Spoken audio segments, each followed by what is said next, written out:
ყოველი ჩვენგანი ვეძებთ იმ ჯადოსნურ აპს, რომელიც ჩვენი რეალობის მართვას შეგვაძლებინებს და ერთხელ და სამუდამოდ გაგვაბედნიერებს. მას ვეძებთ ყველგან და ყოველთვის, მაგრამ სამწუხაროდ უშედეგოდ. არადა ის იმდენად ახლოსაა, რომ არც კი აქცევთ ყურადღებას. მეცსაც გეტყვით, ბევრი თქვენგანისთვის მისი მიღება სასაცილო და ხშირ შემთხვევაში მიუღებელიცაა. ასე იყო ჩემს შემთხვევაშიც ძალიან დიდი ხნის მანძილზე, ჩემს გამოღვიძებამდე. ამ აბის სახელია მორჩილება. და როდესაც ისწავლი თავმდაბლობასა და მორჩილებას არსებული ბედისადმი, მაშინ იპოვი სრულ ბედნიერებას და შენი ცხოვრება აივსება სიუხვითა და სიხარულით. ახლა აგიხსნით, თუ როგორ მოქმედებს თავმდაბლობა კვანტური ფიზიკის ყველა კანონით, ეზოთერული და სხვა სწავლებებით. მოდით განვიხილოთ, თუ რა არის ბედნიერება. ბედნიერების ნამდვილი კონცეფცია ეს პრეტენზიების არარსებობაა აწმყო დროში, ანუ აქ და ახლა, ამ მომენტში. ანუ ბედნიერებისა და მაღალი ვიბრაციების ჭეშმარიტი გაგება არის ის, რომ არ უნდა გქონდეს პრეტენზია იმის მიმართ, რაც უკვე მოხდა. და სწორედ თავმდაბლობა და შეგუება ამ პრეტენზიების მოშორებას ემსახურება. როდესაც თავმდაბლობით იღებ იმას, რაც გაქვს და ამავდროულად არ გაქვს არაფერზე პრეტენზია აქ და ახლა, შესაბამისად არც ნეგატიურ ემოციებს განიცდი. როგორც ვიცით, ჩვენი რეალობა იმართება ჩვენივე შინაგანი მდგომარეობით, ჩვენი აზრებითა და ემოციებით. და როდესაც შინაგანად ატარებ ნეგატიურ ემოციებს, ნეგატიურ ფიქრებს, ამით შენს თავსვე აყენებ ნეგატიურ დარტყმებს.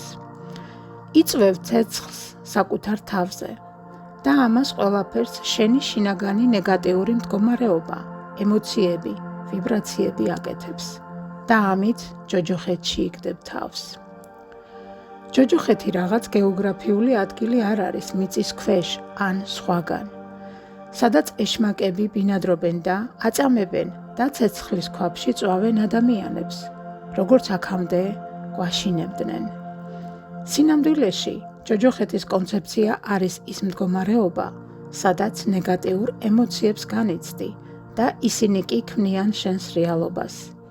მაგრამ როდესაც თავმდაბლობით შვიდად მიიღებ არსებულ რეალობას ისეთს, როგორიც არის და არ შეეწინააღმდეგები და შენს ყურადღებას და შესაბამისად ენერგიას სრულად მიმართავ სასურველისკენ, ამით ჩააქრობ შენში ნეგატიურ ემოციებს და ჯოჯოხეთსაც აიცილებ თავიდან.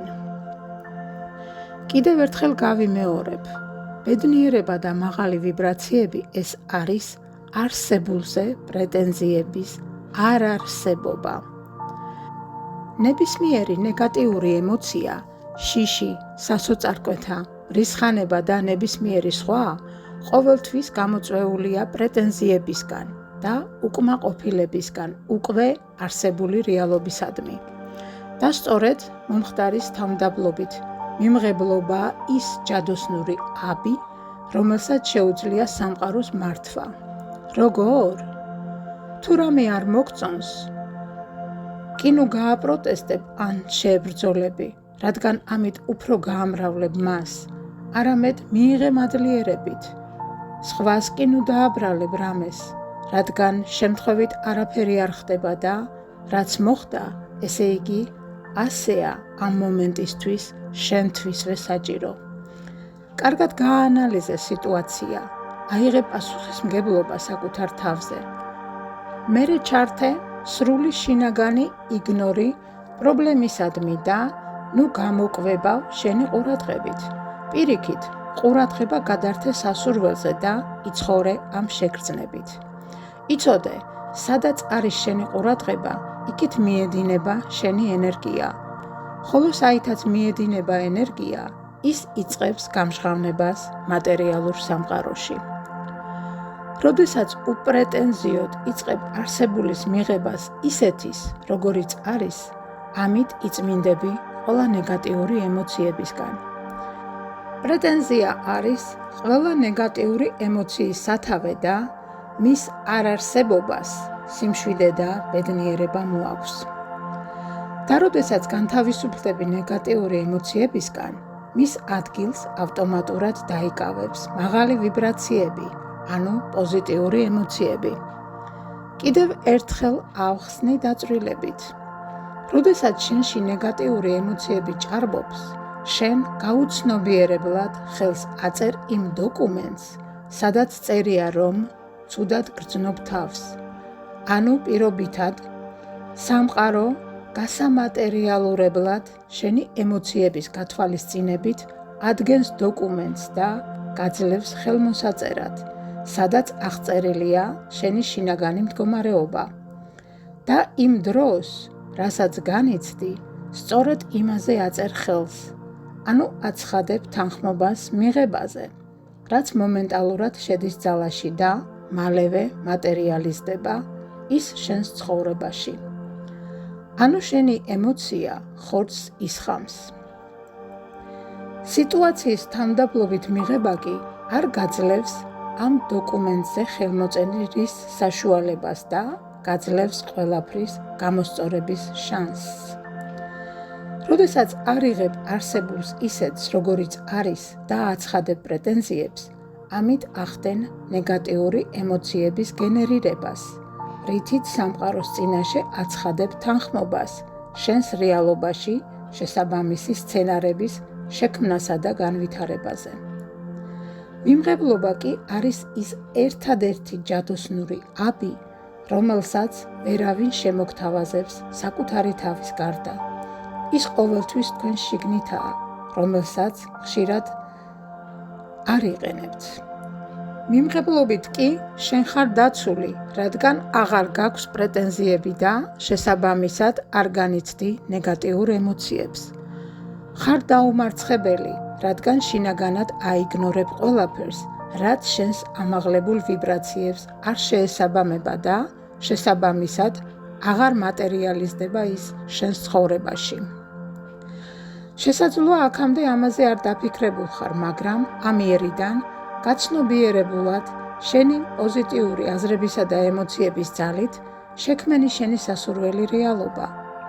ჯადოსნურ აბთან ერთად არის ასევე ჯადოსნური გასაღებიც, რომელიც ასე ჟღერს. ვინ თქვა, რომ სხვაგვარად უნდა ყოფილიყო? მაგალითად, ვიღაცამ გაწყენინა, ან მიგატოვა მეუღლემ, ან გაგდებენ ბინიდან, ან გაგანთავისუფლეს სამსახურიდან და ასე შემდეგ. შენ კი ამ დროს განიცდი სიძულვილს, რისხანებას, ვარდების სასუწარკვეთილებაში, ან გიპყრობს შურისძიების სურვილი და სხვა. ამ დროს დაუსვი შენს თავს კითხვა. ვინ გითხრა, რომ ეს ასე არ უნდა მომხდარიყო? ამით შენ თიშავ შენი ნერვული სისტემის ნეგატიურ რეაქციას, ანუ აქრობ პრეტენზიებს, რითიც აჩერებ შენი ნეგატიური აზრებისა და ემოციების გენერაციას, რომლებიც შემდგომ აღარ გარდაიქმნება უარყოფით ვიბრაციებად და აღარ გადაიქცევა შენს ნეგატიურ რეალობად. როგორც ხედავ, ყველაფერი ერთმანეთზეა აწყობილი. დამშვიდდი და შეეგუე სიტუაციას. მიიღე ისეთი, როგორიც არის. თუ რაიმე შეცვლა შეგიძლია, შვიდად შეცვალე. თუ არადა, დააიგნორე და მომენტალურად გადართე შენი ყურადღება სასურველზე და წინასწარ მთელი არსებით შეიგრძენი იგი. ამ გრძნობით იცხოვრე და აუცილებლად შეძლებ მის გამატერიალურებას. აი ახლა მაგალითად ამ ტექსტს რომ ვწერ, ქუჩიდან ხმაური შემოდის და აზრები მეფანტება და ცოტა არსებულის მიმუღებლობა დამეუფლა და პრეტენზიაც გამიჩნდა. ამ წუთას მე თვითონ ვუსმევ ჩემს თავს იგივე კითხვას. ვინ მომახსენა, რომ ეს ასე არა და სხვაგვარად უნდა იყოს? ამან მომენტალურად დამამშვიდა და ამით მივიღე არსებული სიტუაცია ისეთი, როგორიც არის და ვაგრძელებ ახლა მუშაობას მშვიდად და სასიამოვნო ემოციებით. ქუჩიდან ხმაურიც თანდათან ქრება. ასე იქნება თქვენს ცხოვრებაშიც. თუ უარყოფით ემოციებს, პოზიტიურით ჩაანაცვლებთ. ისწავლე მიმღებლობა, თავმდაბლობა და არანაირი ფსიქოლოგი და ანტიდეპრესანტი არ დაგჭირდება არასოდეს. შენ თვითონ იქნები შენი თავის მკურნალიც, დამცველიცა და გადამრჩენელიც. დაიმახსოვრე, ის რაც უკვე მოხდა, აუცილებლად უნდა მომხდარიყო და თუ არ მოგწონს, პრეტენზია და ნეგატიური ემოციები კი არა, მშვიდად შეცვალე იგი. თუ ვერ შეძლებ ამას, მაშინ კი არ გაბრაზდე, აამოქმედე შენი ღვთაებრივი ბუნება და ენერგია მიმართე სასურველისკენ. ვიზუალიზაციის დახმარებით შექმენი შენი რეალობის სასურველი სცენარი და უყურე გონებაში საკუთარ ფილმს, რომლის სცენარისტი, რეჟისორი და მთავარი როლის შემსრულებელიც შენ თვითონ ვერ ხარ. შენ ხარ შემოქმედი, მიუხედავად იმისა, აცნობიერებ ამას თუ არა. რის ტრანსლირებასაც ახდენ სამყაროში, იმასვე მიიღებ. იყო შემოქმედი, ეს პრივილეგია არ არის. ეს უდიდესი პასუხისმგებლობაა, როგორც საკუთარი თავის, ასევე მთელი სამყაროს მიმართ. და ეს კარგად უნდა გააცნობიერო.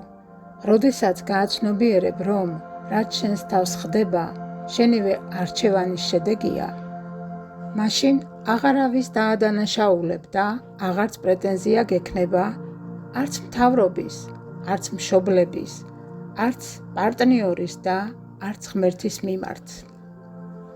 ახლა გამოიწერე არხი, მოიწონე ვიდეო და გაუზიარე სხვებსაც, რადგან ყველა ადამიანმა, ვისაც სჭირდება ის, მიიღოს ეს ცოდნა. თუ გსურს დონაციით არხს დაეხმარო განვითარებაში, ლინკები აღწერებშია მითითებული. მე დღეს შენ მოგეცი ჯადოსნური აბი და შენ გადაწყვიტე, გამოიყენებ თუ არა მას. ახლა უკვე ყველაფერი მხოლოდ შენს მონდომებაზეა დამოკიდებული. გისურვებ უსაზღრო ბედნიერებას.